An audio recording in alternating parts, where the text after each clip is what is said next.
Vai tad laumatītes var ēst? Varēs. Protams, pašu zemnieku audzētie augļi no Tenerifes salas un arī laumatītes viņi ir izaudzējuši. Tā viņi mūs šeit sagaida. Mēs esam Spānijā, gastronomiskā izstādē.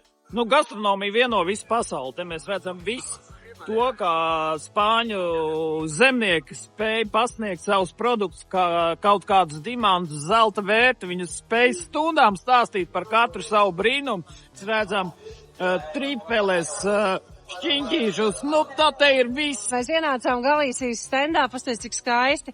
Galīsija ir mūsu sadarbības partners, ar ko mēs plānojam sadarboties par vietējā produktu virzību tirgu. 2 dienas intensīva baudīšana un iepazīšana, piemēram, tomāts. Tomāts bija vienkārši kaut kāds ārprāts, bija unikāli vienkārši. Un tehnoloģija, kā viņi tiek audzēti, vienkārši utopiski.